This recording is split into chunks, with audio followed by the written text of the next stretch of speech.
Hi hello வணக்கம். And இது எதுக்கான program அப்படின்னா, ஜஸ்ட் தலைவன் தலைவியோட குட்டி சைக்கலாஜிக்கல் பாயிண்ட் ஆஃப் வியூவில் இருந்து உங்களுக்கு இந்த மூவியை காமிக்கலாம் அப்படிங்கிறதுக்காக தான் இந்த எபிசோட். ஓகே, ஸோ இதில் நம்ம என்ன பண்ணுறோம் அப்படின்னா, நீங்கள் அந்த மூவி பார்த்துருந்தீங்கன்னா நான் சொல்கிற எல்லா இடத்துலையும் உங்களால் கனெக்ட் பண்ணிக்க முடியும் கண்டிப்பாக.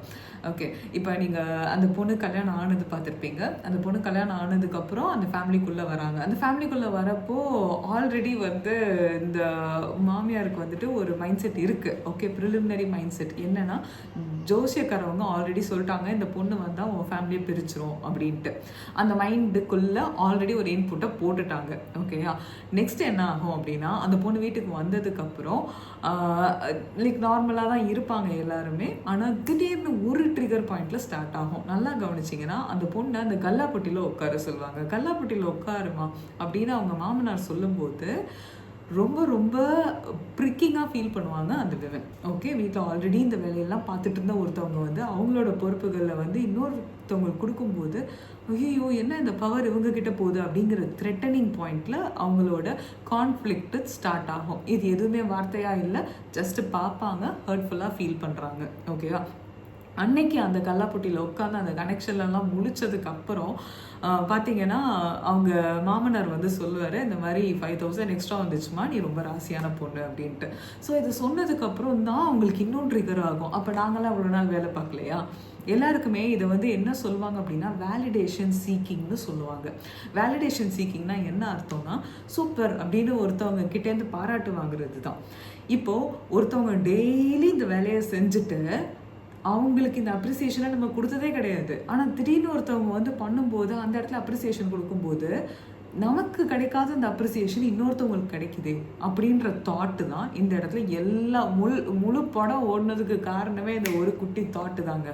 ஓகேயா, ஆல்ரெடி ஜாதகக்காரவங்க சொன்னது, அதுக்கப்புறம் வந்துட்டு இவங்க இல்லை மாமனார் வந்துட்டு இந்த மாதிரி சொல்லிட்டாங்க. அந்த பொண்ணு என்ன சொல்லிட்டாங்க, இந்த மாதிரி நீ தான் உன்னால தான்மா இன்க்ரீஸ் ஆச்சு இன்கம் அப்படின்னு சொல்லிட்டாங்க. ஸோ அந்த ஒரு தாட் வந்ததுக்கப்புறம் அவங்க அந்த பொண்ணை முன்னாடி பார்த்த மாதிரி பார்க்க மாட்டாங்க, அப்படியே வேற மாதிரி பார்ப்பாங்க. நீ இதை பண்ணாத அதை பண்ணாத, ஒர்க்கை வந்து ஓவர்லோட் பண்ணுறது. இதே மாதிரி அந்த ஒரு பொண்ணு புதுசாக அவனோட தங்கச்சி இல்லை ஹீரோவோட தங்கச்சி வரும்போது, இந்த ஹீரோவோட தங்கச்சி வரப்பையும் அதே மாதிரி மைண்ட் செட் தான் அவங்களுக்கும் இருக்கும்.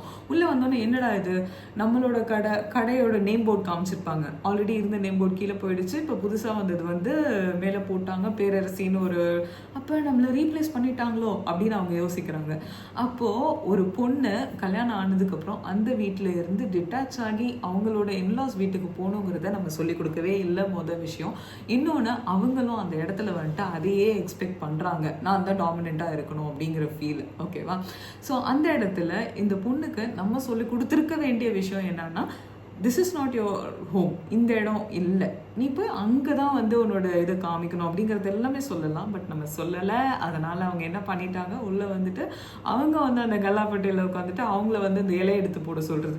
இப்போது அந்த இலையை எடுத்து போடுன்னு சொல்லும்போது இவங்கள ட்ரிகர் பண்ணும். ஓகேயா, நான் எதுக்கு இந்த வேலையெல்லாம் பண்ணணும் அப்படின்ட்டு கல்லாப்பட்டியில் உட்காருன்னு சொல்லும்போது அவங்களுக்கு ஓகேன்னு ஃபீல் ஆச்சு. ஆனால் இலையடுன்னு சொல்லும்போது பேடாக ஃபீல் ஆச்சு. இப்போது ரெண்டையுமே அவங்க ஒரே மாதிரி பார்த்துருந்தாங்கன்னா இந்த இடத்துல பிரச்சனை இருந்திருக்காது. பட் அவங்களும் அந்த இடத்துல ஒரே மாதிரி நம்மளை பார்க்க சொல்லி கொடுக்கல, அதனால அந்த இடத்துலையும் ஒரு பிரச்சனை. இன்னொன்று, வீட்டில் நார்மலாக எல்லாம் போயிட்டுருக்கோம். பொண்ணு வந்து எப்போ பொண்ணோட அம்மாவுக்கு ஃபோன் பண்ணி எல்லாத்தையும் அப்டேட் பண்ணுவாங்க.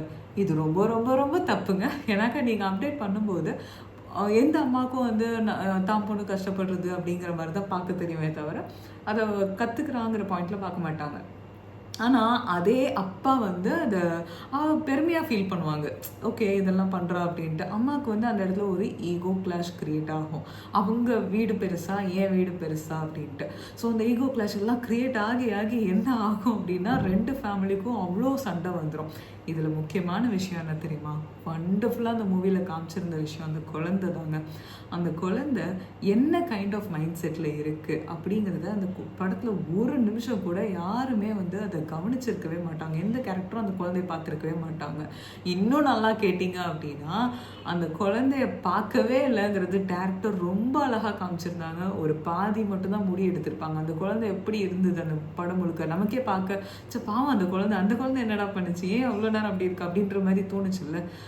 அதை புரிய வைக்கிறதுக்காக தான் அந்த ஹாஃபாகவே வந்து அவங்க எடுத்திருந்தாங்க. ஸோ எனக்கு இது ரொம்ப ரொம்ப ரொம்ப பிடிச்சிருந்துச்சு மூவியில். ஏன்னா அந்த குழந்தையோட மனநிலையை நம்ம யோசிக்கிறதே இல்லை. குழந்தைங்க இந்த மாதிரி ஒரு கான்ஃப்ளிக்ட் உள்ள ஒரு ஃபேமிலியில் வளர்ந்துட்டே இருக்காங்கன்னா அவங்களுக்கு கிடைக்க வேண்டிய இமோஷனல் செக்யூரிட்டி அது இல்லாமல் போயிடுச்சுன்னா அவங்களுக்கு அம்மா அப்பா மேலே ட்ரஸ்ட் இருக்காது. இது முழு படத்துல இருந்து எல்லாரும் ஆடியன்ஸ் தெரிஞ்சுக்க வேண்டிய விஷயம் என்னன்னு பார்த்தீங்கன்னா, நீங்கள் ஒரு குழந்தை வந்ததுக்கப்புறம் அம்மா அப்பாவாக மாறிட்டீங்களான்னு முதல் விஷயம் பாருங்கள். ஏன்னாக்க நீங்கள் இன்னமும் உங்கள் அம்மா அப்பா, உன்னோட மாமியார், உங்களோட ஹஸ்பண்ட் இப்படியே தான் எல்லாமே பார்த்துட்ருக்கீங்க. இந்த முழு படத்துலையும் நீங்களே யோசிச்சு பாருங்கள். அந்த 2 பேரும் அம்மா அப்பாவாக எவ்வளோ நேரம் ரோல் ப்ளே பண்ணாங்க. பர்த்டே செலிப்ரேட் பண்ணுறது தான் வந்து அம்மா அப்பாவோட ரோலாக யோசிச்சு பாருங்கள். மற்ற நீங்கள் கொடுக்க வேண்டிய எந்த எமோஷ்னல் ஃபீலுமே அந்த குழந்தைக்கு கொடுக்கவே இல்லையே. பொருள் வாங்கி கொடுக்குறது தான் பேரண்டிங்னு நினச்சிங்க அப்படின்னா we are just providers. அவ்வளோதான். நீங்கள் வந்து பேரண்டிங் பண்ணலை, யூ ஆர் ஜஸ்ட் ப்ரொவைடர்ஸ். அந்த ப்ரொவைடர்ஸ்ன்னு நான் சொல்கிறது பொருள் வாங்கி கொடுக்குறீங்க, பட் எமோஷ்னலாக கனெக்ட் ஆகுறீங்களா, குழந்தைய வளர்க்குறீங்களா, அவங்களுக்கு எந்த விஷயம் சொல்லிக் கொடுக்கணும், எந்த எமோஷன் எப்போ அவங்களுக்கு ட்ராவல் ஆகும், அவங்களால புரிஞ்சுக்க முடியுதா, பேச முடியுதா, கம்யூனிகேட் பண்ண முடியுதா, இது எல்லாத்தையும் விட்டுட்டு ஃபோனை கையில் கொடுத்துட்றோம். கரெக்டாக நீங்கள் நல்லா பாருங்கள், இந்த படத்தில் அதுவுமே காமிச்சிருப்பாங்க. ஒரு பையன் வந்து பர்த்டேக்காக உட்காந்துட்டு இருப்பான், இந்த சண்டேலாம் நடந்துட்டு இருக்கும், அவன் உட்காந்து ஃபோனில் விளையாண்டுட்டே இருப்பான். இப்போ அவனுக்கு ஃபோனுக்கு எந்த ரெஸ்ட்ரிக்ஷனும் கிடையாது. ஏன்னா அம்மா அப்பா எல்லாமே என்கேஜாக பிஸியாக வேறு ஏதோ ஒரு சண்டேல இருக்காங்க. ஆனால் இதே அம்மா அப்பா இந்த ஸ்டேஜில் இருந்துட்டு வீட்டுக்கு கூப்பிட்டு போகிறாங்கன்னு வச்சுக்கோங்க, அப்போ வந்து ஃபோனை பிடிங்கி வைப்பாங்க. ஏன் உட்காந்து படிக்கணும். அப்போது அந்த குழந்தைக்கு டிஃப்ரென்ஸ் தெரியாது. எப்போ இவங்க என்கிட்ட இந்த ஃபோனை எடுப்பாங்கன்னு எனக்கு தெரியாது, எப்போ என்னை படிக்க சொல்லுவாங்கன்னு தெரியாது, எதுவுமே எனக்கு தெரியாது. ஆனால் நான் குழந்தையா இருக்கேன் அப்படிங்கிற பாயிண்ட்லேருந்து நான் அடிக்ட் ஆகிடுவேன் ஃபோனுக்கு. குழந்தைங்க இப்படி தான் ஃபோனுக்கு அடிக்ட் ஆகுறது. So parenting is a very very very crucial stage. Okay, அந்த ஒரு ஃபஸ்ட்டு 15 இயர்ஸ் இருக்கு இல்லையா, அந்த 15 இயர்ஸை விட்டுட்டோம் அப்படின்னா ரொம்ப ரொம்ப கஷ்டம். அந்த 15 இயர்ஸ் விடுறதுக்கு முன்னாடியே நீங்கள் மென்டலாக ப்ரிப்பேர் ஆகணும். நான் வந்து அம்மா, நான் வந்து அப்பா அப்படிங்கிறதுல நீங்கள் ப்ரிப்பேர் ஆகிக்கணும். ப்ரிப்பேர் ஆகலை அப்படின்னா தயவு செஞ்சு ப்ரிப்பேர் ஆகிக்கோங்க. உங்களோட இன்லாஸோடு இருக்கிற சண்டை, மாமியாரோடு இருக்கிறது, நாத்தனாரோடு இருக்கிறது, யார் கூட இருக்குது, உன் வீடு பெருசா என் வீடு பெருசா, இந்த மாதிரிலாம் பேசிகிட்டே இருந்தீங்க அப்படின்னா குழந்தை இன்னைக்கு இருக்கிற சிச்சுவேஷனுக்கு நல்லபடியாக வளர்த்து கொண்டு வருது ரொம்ப ரொம்ப ரொம்ப சேலஞ்சிங்கான டாஸ்க் ஆகிடும். ஸோ ப்ளீஸ் see that நீங்கள் எந்த லெவலில் இருக்கீங்க. தலைவன் தலைவி மூவி பார்த்தோம், எண்டு கிளைமேக்ஸ் பார்த்தீங்களா, மறுபடியும் டிவோர்ஸ் நடக்கும், மறுபடியும் அந்த பேப்பர் தானேன்னு வருவாங்க. இது வந்து drama, repeated drama cycle. Okay, so இந்த ட்ராமாவில் ஒரு பொண்ணு எவ்வளோ நாள் சர்வை பண்ண முடியும்னு நினைக்கிறீங்க, அந்த பையன் எவ்வளோ நாள் அப்படியே சாரி மேடம் எவ்வளோ நாள் கத்த முடியும்னு நினைக்கிறீங்க. எல்லாருமே ஒரு பாயிண்டில் கிவ் அப் பண்ணிடுவாங்க. அந்த கிவ் அப் பண்ணுற பாயிண்டில் குழந்தை எங்கே போகும்னு யோசிங்க, டீப்பாக யோசிங்க. இந்த படம் மேசிவ் ஹிட் ஆனதுக்கு ரீசன் என்ன அப்படின்னா, அவங்க எமோஷன் எல்லா இடத்துலையுமே ஏதோ ஒரு கேரக்டர் மூலமாக அவங்க பார்த்துருக்காங்க. நம்ம தமிழ்நாடு ஆடியன்ஸ் இது எல்லாத்தையுமே பார்க்குறோம். ஆனால் நம்ம அதுலேருந்து என்ன கற்றுக்கணுங்கிறது இருக்கு இல்லையா, அதுதான் இம்பார்ட்டண்ட். அதுக்காக தான் நான் இந்த வீடியோ போட்டேன். இன்னொருத்தவங்களோட விஷயங்களை நம்ம எப்படி எல்லாம் பார்க்கணும், அவங்க பார்த்தாலும் சில இடத்துல அமைதியாக போகணுங்கிறதுக்கு ரீசன் இது மட்டும்தான். ஓகேயா, உங்களோட கான்சன்ட்ரேஷன் ஃபுல்லாக குழந்தை மேலே தான் இருக்கணும். Please don't waste the time of the child. அந்த குழந்தைக்கு கொடுக்க வேண்டிய டைம் இருக்கு இல்லையா, அதை வேஸ்ட் பண்ணாதீங்க. ஏன்னா நீங்கள் இதை மிஸ் பண்ணிட்டீங்கன்னா அதுக்கப்புறமும் நீங்கள் தான் அதோட பெயினை ஃபீல் பண்ணணும். சரியாக படிக்கலைன்னு நீங்கள் சொல்வீங்க, மொபைல் அடிக்டடாக இருக்காங்கன்னு சொல்லுவீங்க, ரெகுலேட் பண்ண முடியாத பிஹேவியரில் இருக்கான், கெட்ட வார்த்தை பேசுகிறான். எனக்கு வர கம்ப்ளைண்ட்ஸ் எல்லாமே அந்த மாதிரி தான். கெட்ட வார்த்தை பேசுகிறாங்க, அமைதியாக இருக்காங்க, திடீர்னு பேசுகிறாங்க, திடீர்னு கத்துறாங்க, அக்ரெசிவாக மாறிடுறாங்க. லைக் அந்த ஒரு ஸ்டேஜ் வரும்ல, டீனேஜ் வரப்போ ரொம்ப ரெபல்லியஸாக மாறிடுறாங்க. எங்ககிட்ட பேசியே 4 மாதம் ஆச்சு, 5 மாதம் ஆச்சு, பேசவே இல்லாமல் அந்த பொண்ணு நாங்கள் இந்த மாதிரி ட்ரெஸ் கோடு நீ போடுன்னு சொன்னால் அவங்க ஏன் போடக்கூடாதுன்னு கேட்குறாங்க, திரும்ப பேசுகிறாங்க. இது எல்லா பிரச்சனையும் வர்றதுக்கு காரணம் நம்ம அந்த ஃபஸ்ட்டு ஒரு 10 இயர்ஸை விட்டுட்டோம். ஓகே, நல்லா புரிஞ்சுக்கோங்க. ஃபஸ்ட்டு 10 இயர்ஸு நீங்கள் உங்கள் ஃபேமிலி மேலெல்லாம் கான்சென்ட்ரேட் பண்ணிட்டு பேரண்டிங் பண்ணுறத மிஸ் பண்ணிட்டீங்க அப்படின்னா அதுக்கப்புறம் லைஃப் ஃபுல்லாக இந்த பசங்க பின்னாடியே ஓடிட்டுருக்க மாதிரி இருக்கும். பெஸ்ட்டு பேரண்டிங் ஃபஸ்ட்டு 15 இயர்ஸில் முடிச்சிருங்க. நல்லபடியாக அவங்களுக்கு சொல்ல வேண்டியதெல்லாம் சொல்லிடுங்க. வேல்யூ சிஸ்டம் பில்ட் பண்ணுங்கள்.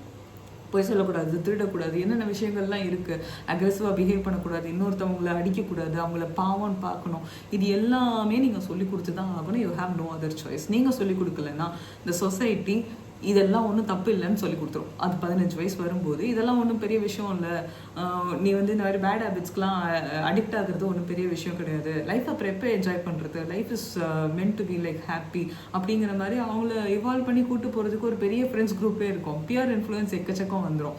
அந்த டைமில் நீங்கள் போயிட்டு இதை பண்ணாதுன்னு சொன்னீங்கன்னா பசங்க ஈஸியாக உங்ககிட்டேருந்து வித்ட்ரா பண்ணிப்பாங்க. ஓகேயா? ஸோ இதெல்லாம் பெரிய challenge which is very difficult. Okay, so இந்த மூவி பார்த்தப்ப எனக்கு இந்த வீடியோ கண்டிப்பாக போடணும்னு தோணுச்சு. பட் ஓடிடியில் வந்ததுக்கப்புறம் எல்லாரும் பார்த்ததுக்கப்புறம் சொல்லணுங்கிறதுனால தான் வந்துட்டு I took this much time. Thank you for everyone who watch this video till the end. So do the best parenting for the first 15 years. அதுக்கப்புறம் அவங்களே வளர்ந்துருவாங்க, நீங்கள் வரி பண்ணவே அவசியம் இல்லை. They will take the best decisions in their life for sure.